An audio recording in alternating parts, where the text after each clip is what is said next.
Hello and welcome to the next episode of DDR, a podcast all about your favorite video game, Dance Dance Revolution? No, this is Drizzt Done Right, the podcast all about your favorite Drow, Drizzt Do'Urden. Yeah, maybe this podcast was named purposefully to make you think we're DDR, the Dance Dance Revolution. I don't know. It was a fun game back in the day, but we are not above getting those extra hashtag clicks on our profile. My name is Justin, and in this episode, we'll be diving deep into Chapter 27 of Homeland, titled Untroubled Dreams, discussing all of our favorite plot points, characters, and more.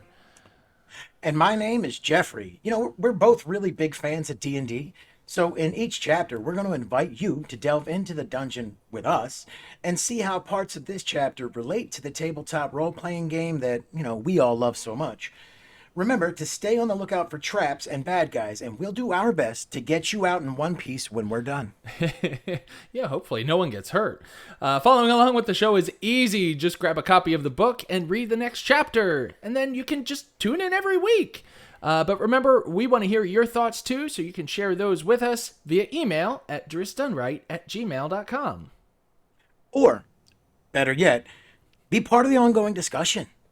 Come on into our very own Drizzt Done Right Discord. The invitation is linked in the podcast description, and it's going to be where you can get the latest news and updates on this podcast.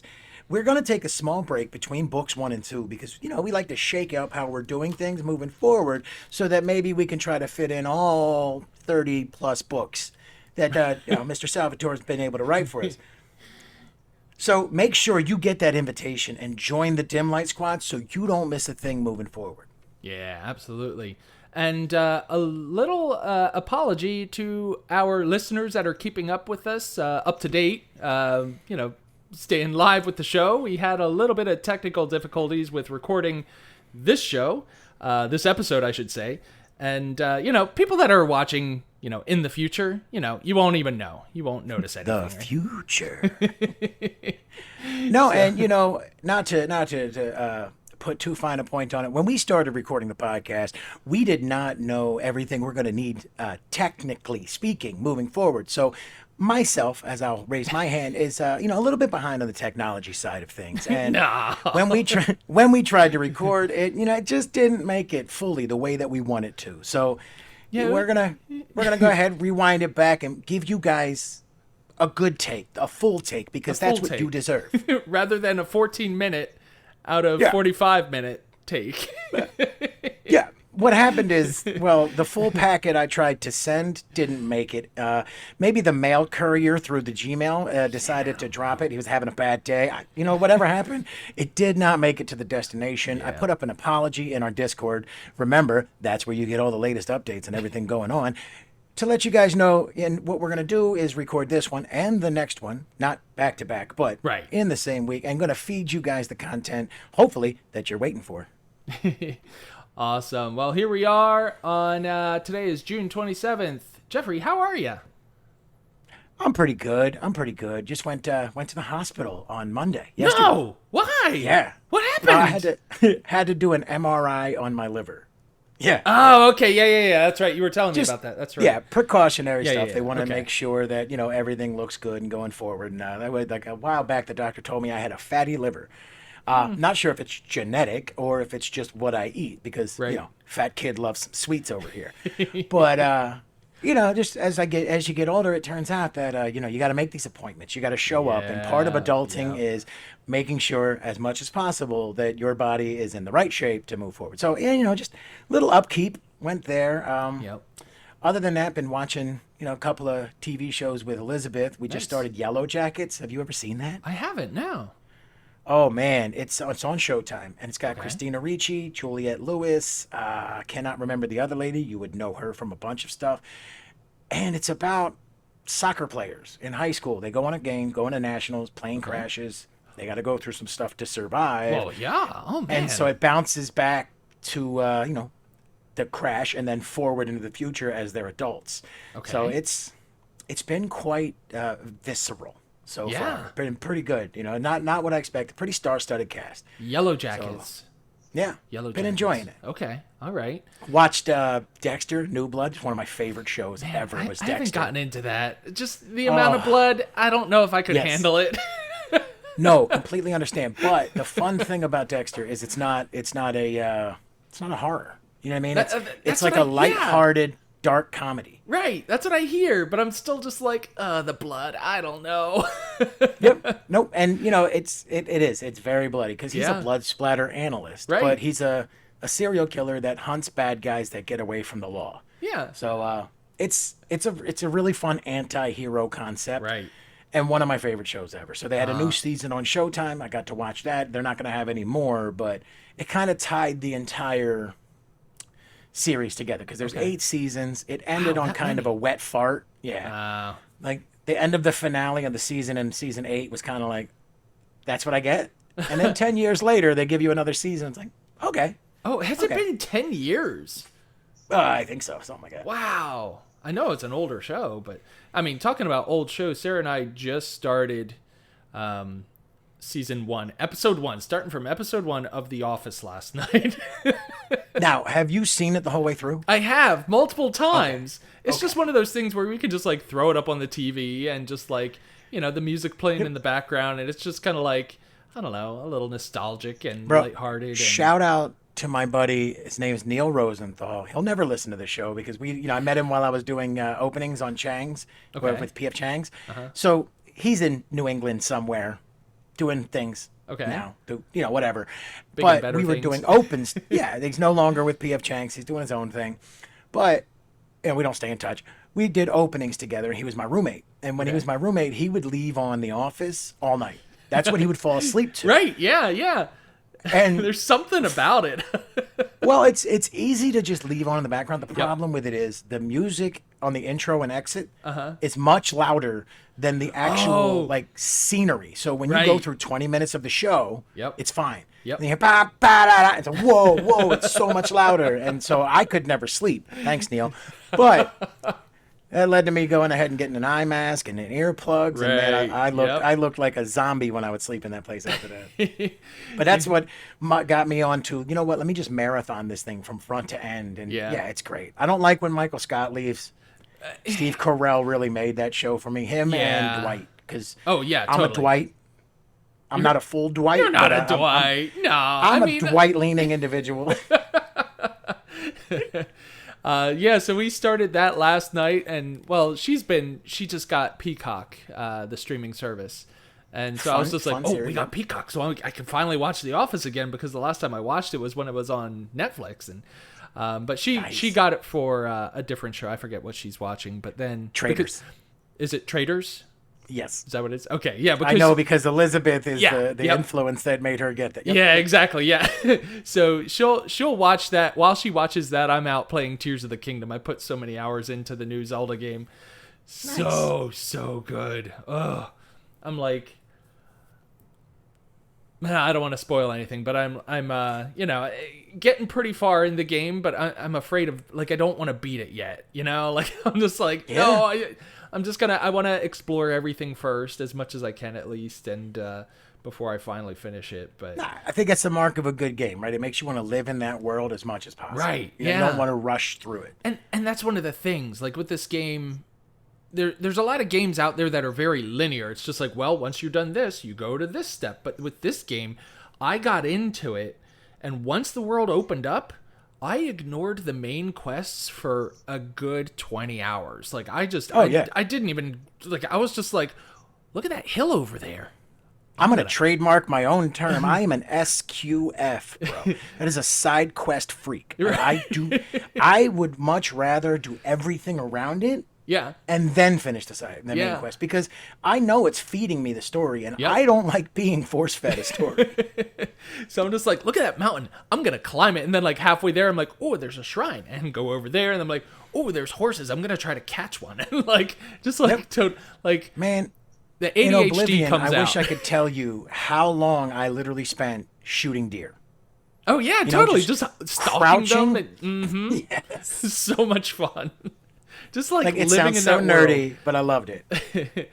All right. Well, we're almost 10 minutes in here, Jeff. We better get started on the actual show, or we're gonna lose our audience.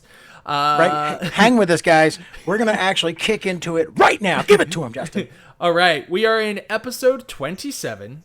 Let's go ahead and start this show off the way we always do with the Drizzt.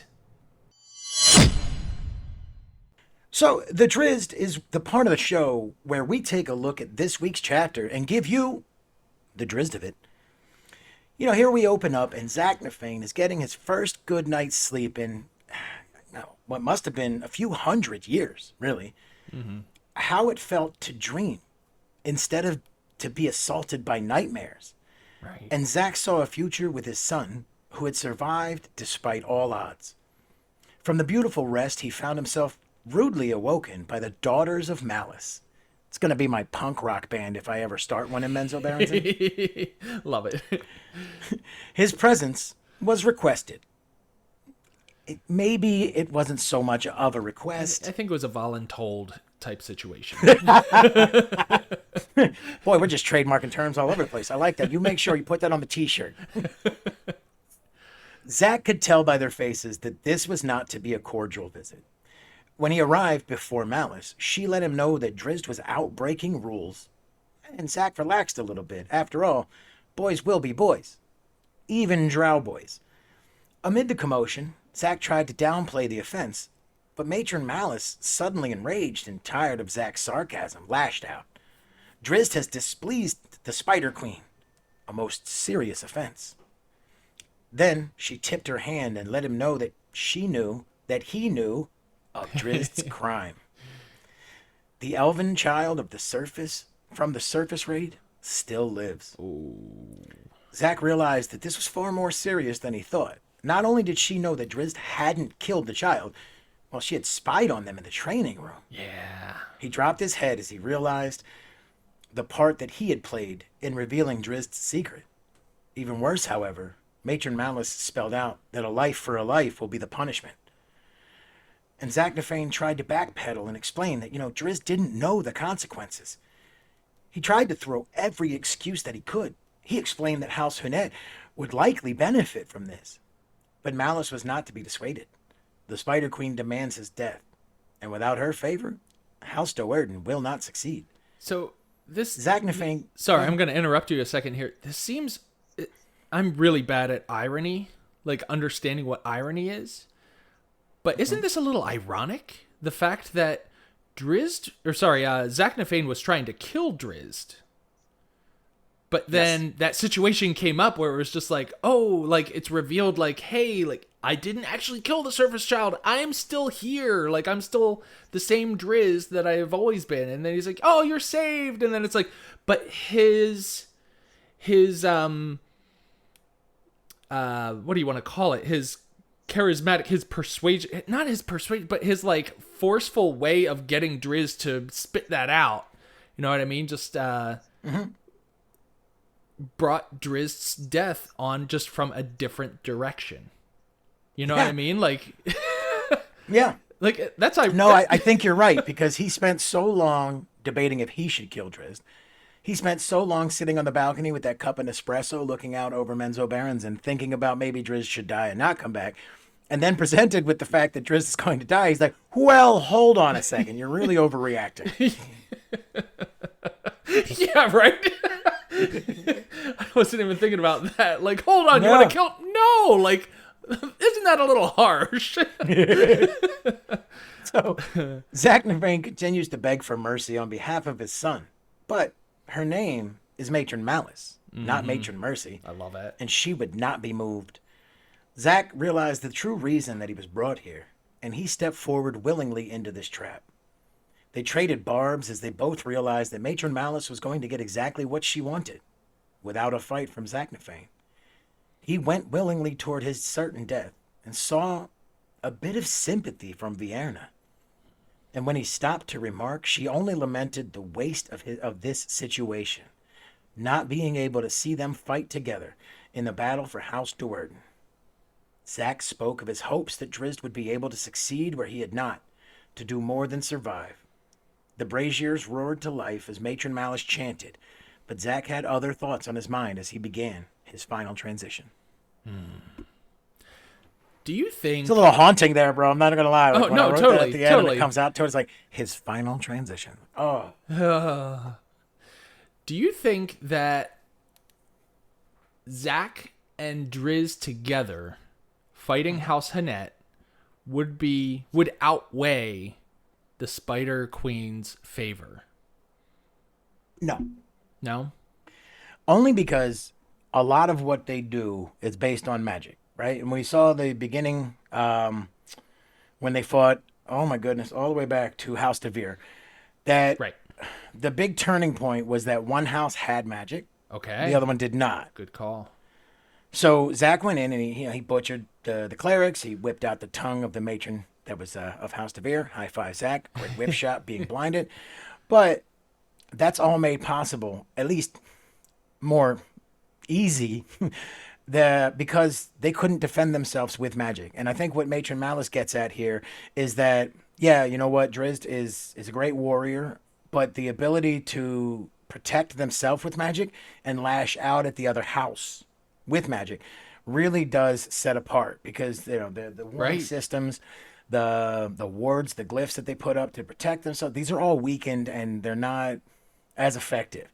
And one Drow, no matter how successful of a warrior they are, is going to have a hard time overtaking say 300 Drow guards plus 15 clerics, give or take. You know what I mean? Yeah. Just throwing out random numbers for a size of that. So the two of them would probably be able to tear up the ranks and everything else, and they'd be able to fight their way in. But the ability for Matron Malice to lash out psionically, I think, would be a huge... limited. Yeah, well, I think it'd be a huge swing in the favor of House Do'Urden. Right. You know, and then if House Hanet has that favor and They're going to be able Do'Urden to hit doesn't, back, right? yep, I think it makes it even more one-sided in the favor of House Devere or House Hanet. Yeah. Yeah. I You know, like especially when you take any kind of morale into account, because Matron Malice doesn't really think about, males in any kind of revere. Right. And so she wants that magic. That's like a person who, like a water creature. What are they? The frog people in D&D. Remember what they're called? Shoot. I can picture them. Croatoa or... I'm trying to remember. I can't remember. Tyler's playing one right now. I can't remember. So they're grung. Grung. Oh. Grung. Oh, I was way They're off. frog people, and they're like halfling-sized humanoid frog people. They need to be in water at least 1 hour out of the day. So it's like, imagine, Matron Malice is this person who needs to be in that magic, and she's just submerged in it all the time because she's a high priestess of Lolth. And then suddenly you're on a desert island. You know what I mean? Like, you could be told that you have the best army in the world, but the only thing she's going to want is to be back in the water, submerged in that magic and the blessings of Lolth. Okay. Yeah. This is what I was thinking. I don't know if it'll get clear or not, those things. Which, Kuotoa. Kuo. Oh, we covered them earlier, right? We did. Yeah, we did. Because they Yeah. do live in the Underdark. They're like those fish people, not frog people. Yep. So I don't know what I was thinking, but that's what came to my mind. Anyway. All right. Yeah, I like to think that Drizzt and Zach would be strong enough to at least put up a really strong fight, but to take out an entire house, yeah, I think I would have to agree with you. The magic that Lolth supplies for them to really get the edge over the defending house, yeah, that would be really needed. Maybe, Drizzt in book 22. Right, we're still right. we're still in book 1, and he's level 1. Those He's finer- still level yeah. 1. He might be like a level 5 now. But yeah, he's still early in his ascent into legendary status. This is supposed to be a prequel, but I guess considering like going through the academy and everything, yeah, he's honestly probably level 5, if not higher. But all right, a relatively short chapter here. Not a ton going on, but in the same like breath, a ton going on. Very important stuff. Yes. Very cool, like a lot of awesome, like a lot of things that I just love. Let's go ahead and talk about our favorite parts from this chapter in the dim light reel.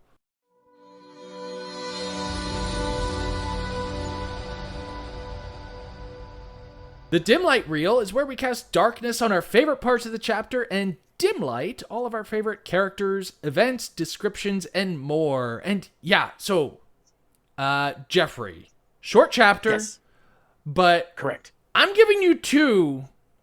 Two. I don't have to dim do any. I'm lights. just gonna sit back. Go ahead, get him. Because I'm just that greedy. All right. So, and plus, I mean, I know like yours is probably, your dim light that you're going to cover is probably like actually my favorite, but you claimed it first. So I'm just going to choose my next two. So my first dim light. Early bird taking the worm, even in the Underdark, baby.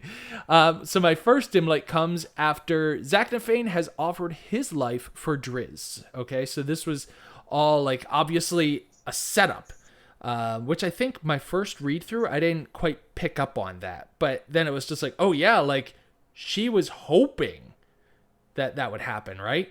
And I didn't pick up on it fully until we did the first recording of this episode. When you mentioned it to me, I was like, right. No, it's the plan the whole time. It's not like, hey, he backpedaled and she accepted the compromise. Like, no, that's the whole reason why she had her daughters wake up Zaknafein, because it's like, hey, like we're gonna get him to sacrifice himself because he got Drizzt to reveal all this information and blah blah blah. So yeah, so obviously it's a setup. Obviously she has already thought out all the other possibilities within the possibility of Zaknafein offering his own life. Like she's a matron mother. She is like a chess player. She's 11 steps ahead, right? Like she's seeing everything. She is what's his face? Doctor Strange in Infinity War, where he sees the 1 million different outcomes of all the different, like. You said, what's his face? I'm like, Gary Kasparov. He played Deep Blue. You're thinking about the Russian guy. Oh, no. You were in somewhere else. Never mind. Not the chess player. Sorry. So she has all of her backup plans already set up, I'm sure, right? Like she's a matron mother. So she keeps asking Zach, just like, are you sure? Like, really, really sure? You aren't going to change your mind at the last second and mess everything up, are you? And because, no takesies, backsies. And Zach's response to this, I just absolutely loved. His response was, I have offered myself, Malice. Have your fun while you may. In the end, Zaknafein will be at peace. Matron Malice Do'Urden will ever be at war. That's great. I love that response, because I mean, on one hand, it's sad that Zaknafein has been contemplating death as his only escape for basically his entire life, but now we have this moment where he's facing death right in the face, and he's able to spout off this insult right at like right into Malice's face. Yeah, And I mean, to borrow like a Hollywood cinema moment, this is when the action hero blows up the hotel behind them, but they're walking away toward the camera and never flinch. Yeah, you know what I mean? Don't look that back, huge right? Nope. Yep, they're too cool to do that. Too cool to look back at the explosion. That was a song on YouTube, wasn't it? That was. I don't know. Someone To me, did it's that. always the James Woods in John Carpenter's Vampires, where he blows up the motel with the vampires, but he's walking away and like flicks the toothpick off to the side, saunters. It's just such a cool visual moment. But that's basically like, to me, what Zaknafein does in that moment, where she's like, I'm going to kill you. You can't take it back. He's just like, shut up. All right. and I mean, I will like, be at peace. You never will be. Well, he's been the patron under Matron Malice for so long that he knew exactly what to say to really get her blood boiling, because like it just made it such an awesome moment. She's just like, get him out of here, loved that. Absolutely loved that for him. My other dim light has to do with the last words that we hear Zach utter in this chapter. I mean, these words could very well be his last, as the chapter ends with Zach being tied to an altar and a spider-shaped dagger inches away from his chest. So who knows, right? So those words, as Zach laid there helpless, were, Well, one, he was whispering under his breath, so I assume like no one else heard him around there. But basically, he was directing them toward Drizzt, and he was just whispering, "Beat them all. Do more than survive, my son, as I have survived. Live. Be true to the callings of your heart." And I just loved that too. Zach Nafane was just on point this chapter. I like to think that even though he was whispering them and like no one else was able to hear him, I like to think of the possibility that somehow those words just like magically evaporated into the ether and were transported over to Drizzt's ears just loud enough for him to be able to hear Zach. Because I mean, Drizzt has already was already one to follow the callings of his heart, but if he knew that these were Zach's last words, if these are Zach's last words, that would just be a huge character-defining moment for him.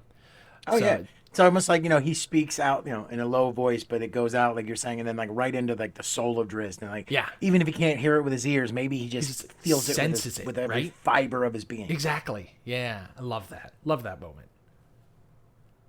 Excellent. That is a great double dim light. I love it. For me, I went with Vierna finds out Zach is not her dad and doesn't take it as well as Drizzt did. That's my subtitle to it. Zach is her dad. Yeah. Yeah, you said isn't, but yeah, sorry. Oh. So my dim light is Vierna finds out Zach is her dad. There you go. It sounded like it anyway, maybe not. Anyway. My dim light reel is the moment when she finds out that Zach is her father.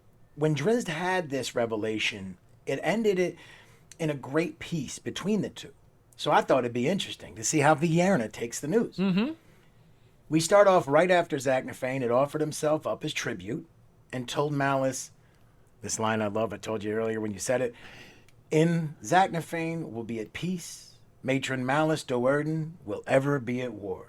Yeah. Malice could only whisper. She was shaking in anger that her moment of triumph should be stolen by a few simple words. And that totally speaks to exactly what you were saying, that he knew which button to hit. Exactly.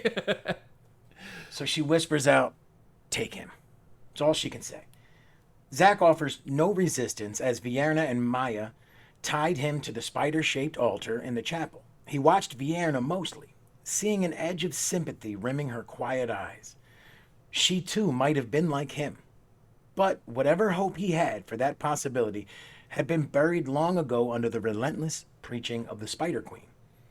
I love this because it shows that even in the finality of his moment, Zach is looking at one of his children and seeing the connection that they share.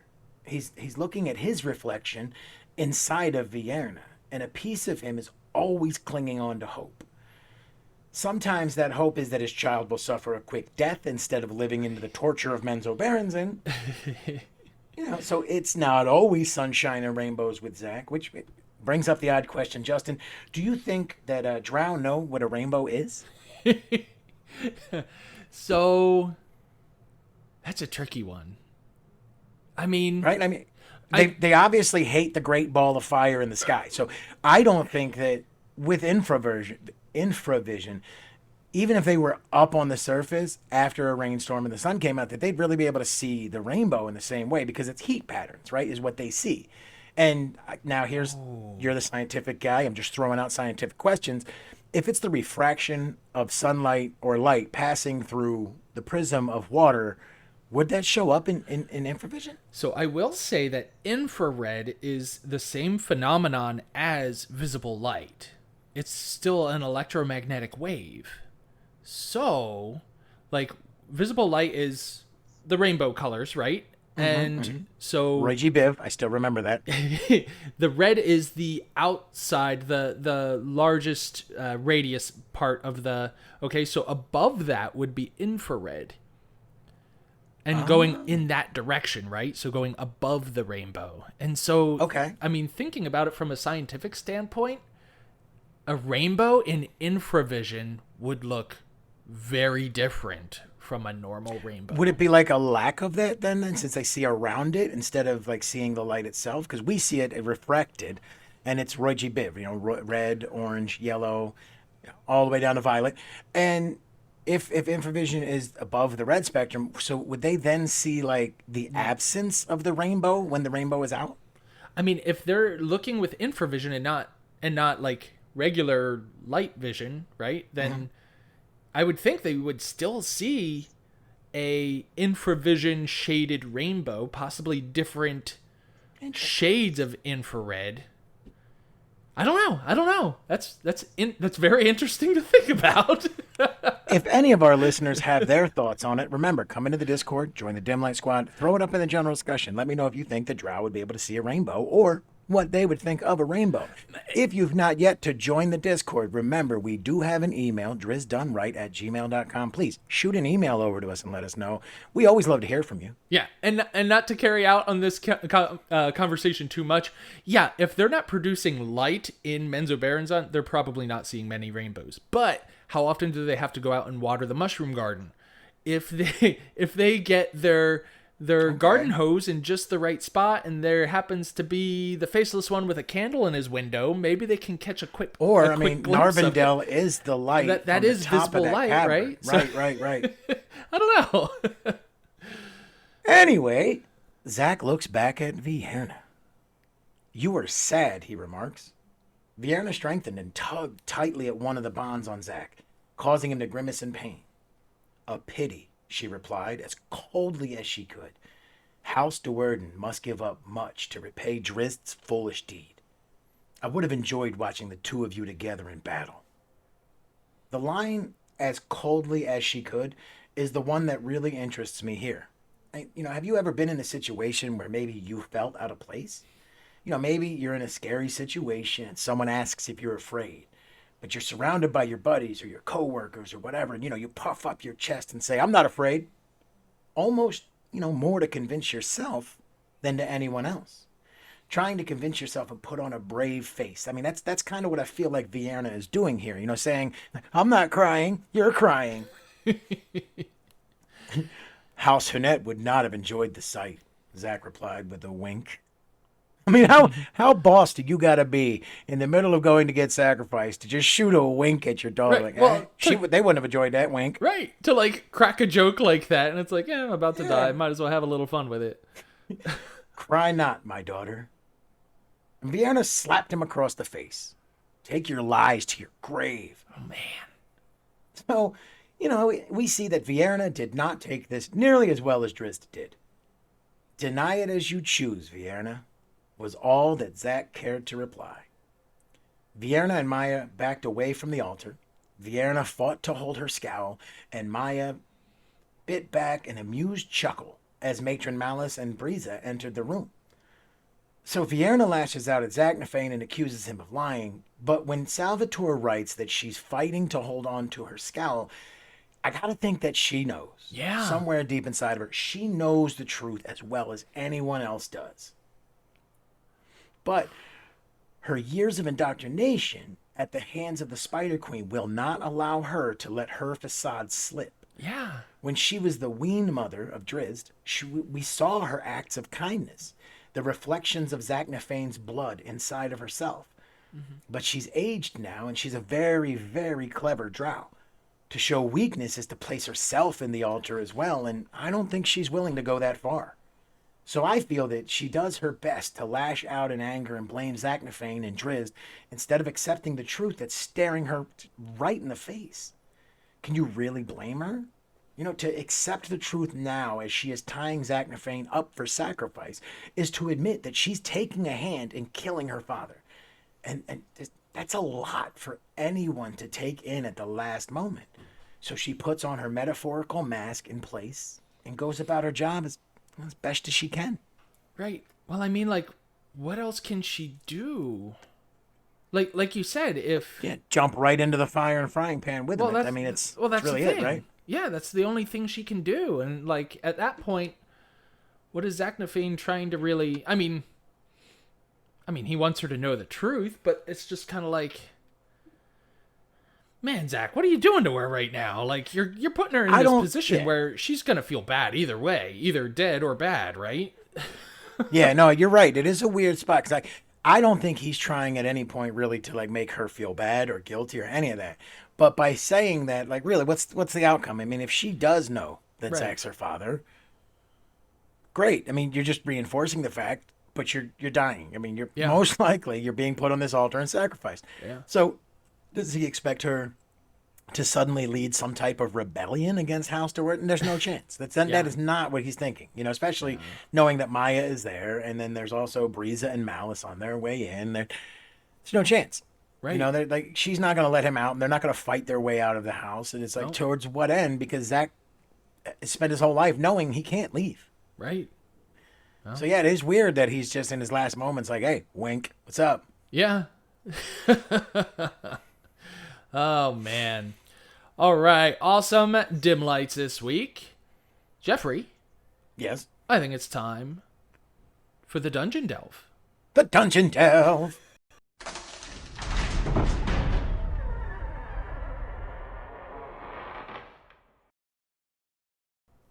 Justin, what's a Dungeon Delve? The Dungeon Delve, Jeffrey. It's the part of the show where we link this chapter with our favorite tabletop RPG, remember? Oh, yeah, you're right. Go ahead. All right, I'll go first. So, this chapter started in a way that really surprised me. Oh, that's good. Wordplay.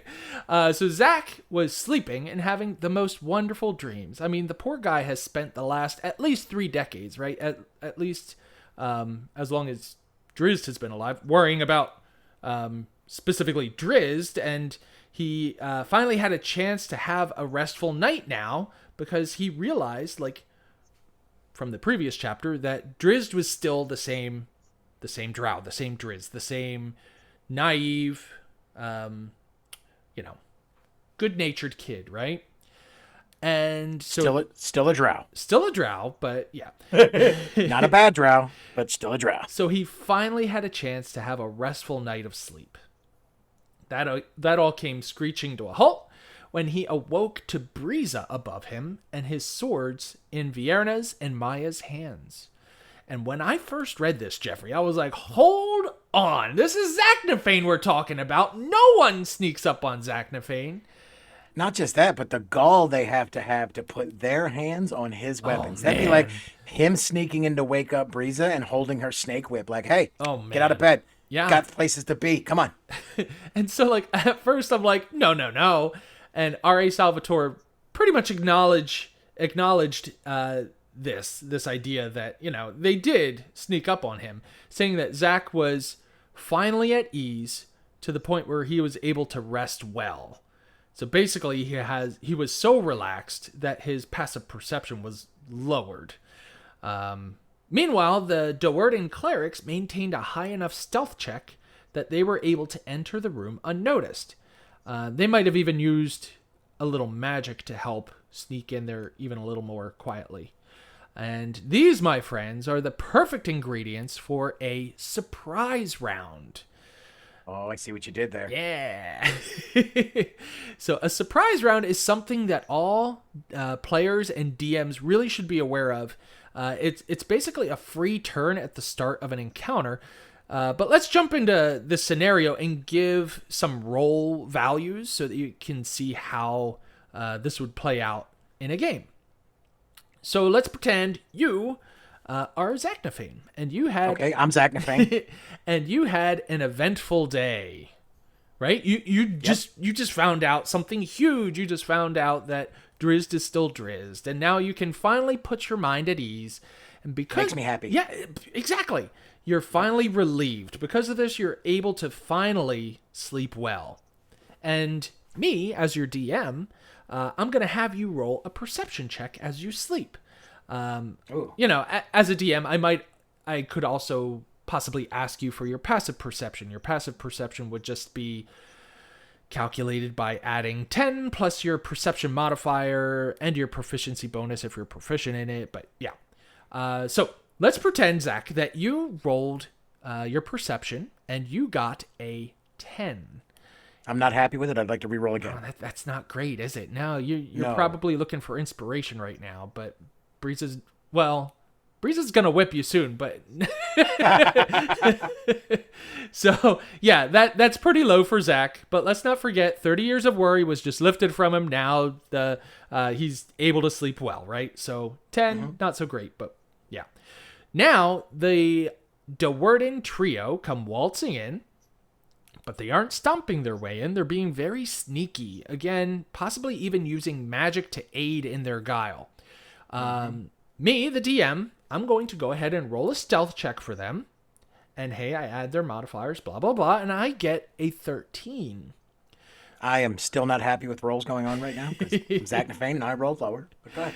So since 13 is greater than 10, 13 was the stealth check of the clerics, and 10 was your perception check. Since the stealth check was higher than the perception check, you don't wake up from them entering the room. Okay. So at this point, the DM, me, would say, roll initiative. Go ahead, roll initiative, right? And that's where that's where the players, when you hear the DM say roll initiative and you're like, hold on, I don't see any bad guys, that's where you should start to sweat. Because that means something's happening. It's not good. So everyone rolls and gets placed in the initiative based on their roll, just like normal. But since Zach rolled low with his perception, his first turn gets skipped. This is called a surprise round. So technically, if I then rolled even lower for my initiative and they rolled high, does that mean I could lose 2 rounds? Like I would have to wait for them to go through 2 sets of actions before I win? So yeah, if you roll lower than them in initiative, they basically get 2 turns before you get 1. So, I mean, as you can see, surprise rounds can really make or break an encounter. You would love to, I mean, you don't want to be on the receiving end of that, right? But still don't. You would love to be on the opposite end of that. Yes. So if players are being really stealthy right up towards some bad guys, they might be able to take them out before the bad guys even get a turn. Imagine, like, if the bad guys get a really low initiative, all the good guys, which if you have a party of 5, you're basically getting 10 turns in before the bad guys get 1. Which can really That's a lot. It can just destroy the entire encounter. It can be such a frustrating thing to happen from while sitting behind the DM screen, because I'm constantly trying to come up with ways to challenge you guys. But it can also be very fun to use on the PCs too. Like if I get a surprise round in on you guys. So if you, the listener... Sounds like you're out to cause us harm, sir. Well, no, like I'm trying to challenge you. That's fair. And make things interesting. You know, I'm trying not to do any TPKs, right? But yeah, adversity builds a good story. Exactly. So if you, the listeners, find your group not utilizing this feature, call it out on your DM sometime. Try sneaking up on some baddies and see if you can thwart your DM's plans. Just be like, hey, don't we get surprise round on this since they didn't notice us? And watch them kind of like, Never split a party, but if your paladin has plate mail, maybe he stands 50 feet away while you sneak up on the baddies. Because stealth is not great. Disadvantage on stealth checks when you have plate mail. Is tough. Yep. So, for my dungeon delve, I thought it'd be fun to look at the persuasion check that Zach landed on Matron Malice when he successfully argued to take Drizzt's place on the altar. Remember, I didn't realize this was a trap. Persuasion check? I mean, well, I'll bite. Well, what is a persuasion, you ask? Well, according to nerdarchy.com, persuasion is when you attempt to influence someone or a group of people with tact, social graces, or good nature. The DM might ask you to make a charisma check. Typically, you use persuasion when acting in good faith, to foster friendships, make cordial requests, or exhibit proper etiquette. Now, this sounds real nice, but from my playing experience, people will try and use persuasion on everything and everyone at some point in time. Especially the bard. I've seen people use it to try and haggle for lower prices with the innkeepers and merchants. I've seen people use it to try to get out of trouble with the guards. I've even seen the party thief use it on the party to try to explain why he got caught stealing from their pockets. So, how do you successfully hit persuasion? That's a good question. From a DM standpoint, you need to set the DC high enough so that it makes sense for the situation. After all, getting someone to just suddenly go against everything that they've been working for isn't going to be a simple task. So, I mean, you could set it at 25, maybe go as high as 30. If you're looking at the DM screen, that's going to tell you that those are nigh impossible tasks. Yeah, right? exactly. That's what I'm getting out right now. And the reason you'd set it that high is for several things, right? Think about it like this. If the innkeeper has made a living off of renting rooms and turning a profit, well, then it probably shouldn't be too easy for the party to persuade him to give it up for free. Right. Because if it was that easy, then everyone would do it, and he'd no longer have an inn to run. He'd probably be in a debtor's prison somewhere. Exactly, yeah. So there is that moment where, I don't know, my wife, Sarah, will particularly, I feel like, often go into places and just be like, but can I buy that for cheaper? Or it's like, isn't there something you can give me for free? And I'm like, they're running a business. They're not going to do that. Yeah. Now, and there's ways to get around that too, right? Because look, 25 and 30 is, again, it's near impossible. Right. It's set to be really tough to check. Yeah. So if you'd rather not stonewall the party, you can always offer them perhaps an additional side quest in order to grant the room or the change in prices they're looking for. Yeah, that's a good idea.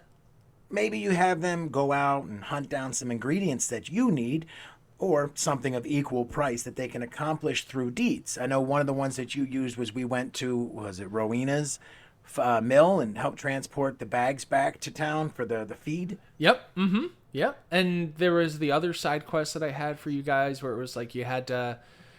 Oh, you wanted something from the alchemist, and the alchemist was like, oh, well, I'm looking for some berries from the Gulch Hill Mountains. And you're like, oh, okay, we'll go get those for you. And then...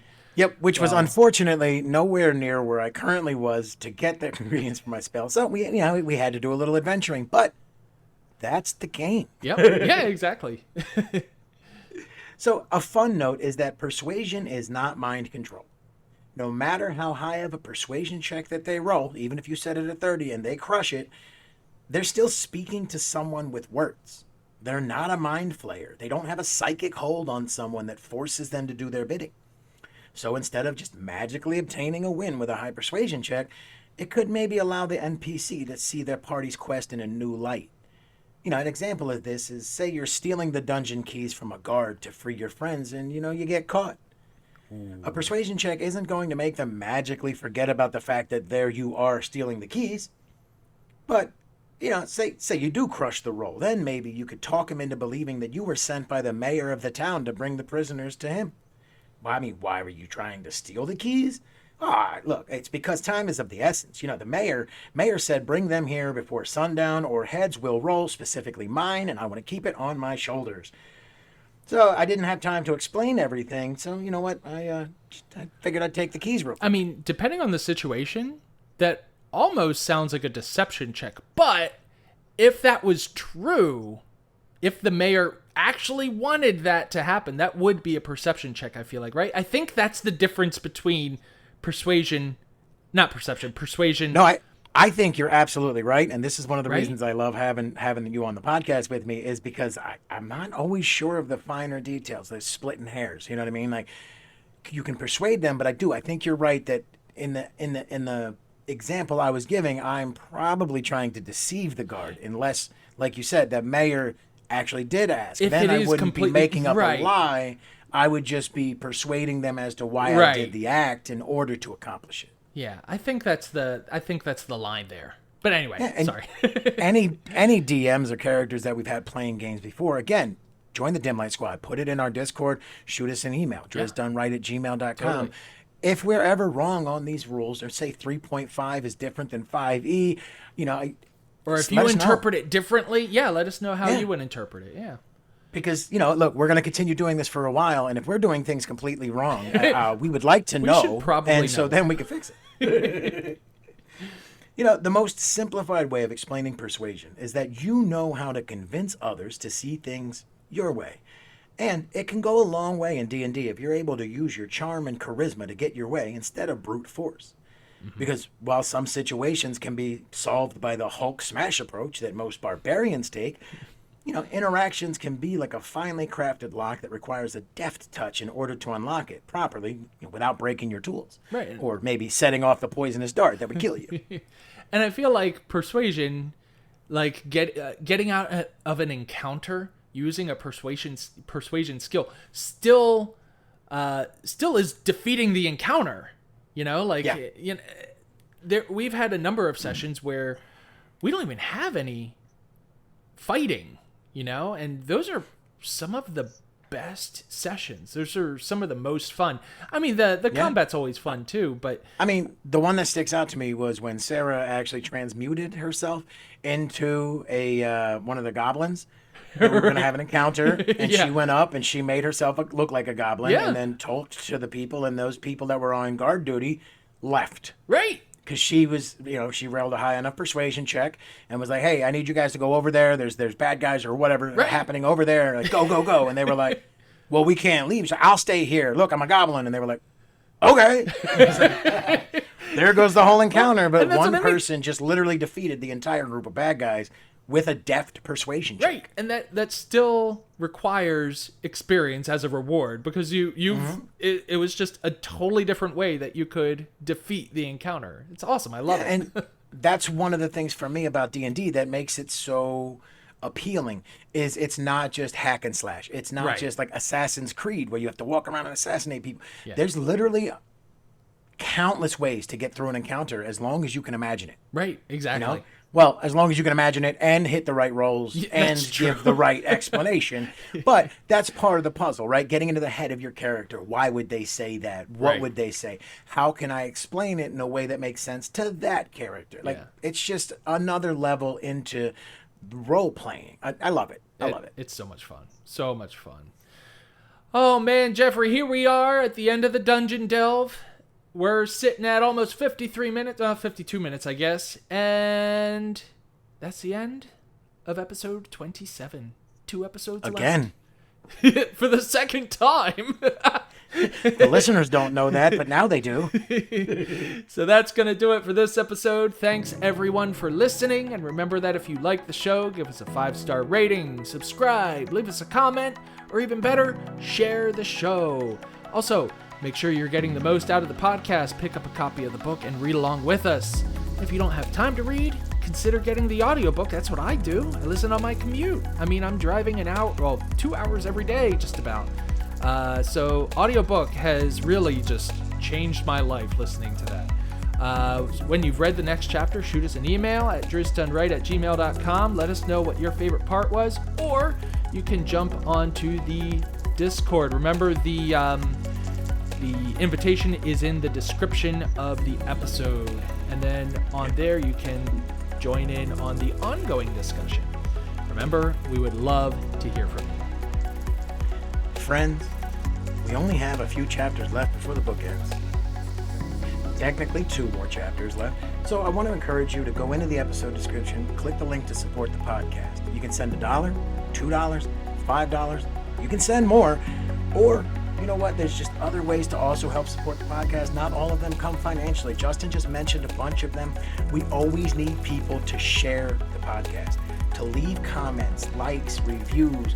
Without you all, we'd just be sitting in the room talking to one another over a computer. And you know what? We do that. Yeah. But it's so much more entertaining when you guys help take part of the show. Totally. You all help make this show what it will become. So make sure you subscribe and follow along. Join the Discord. Ring the bell so loud they can hear it far and wide.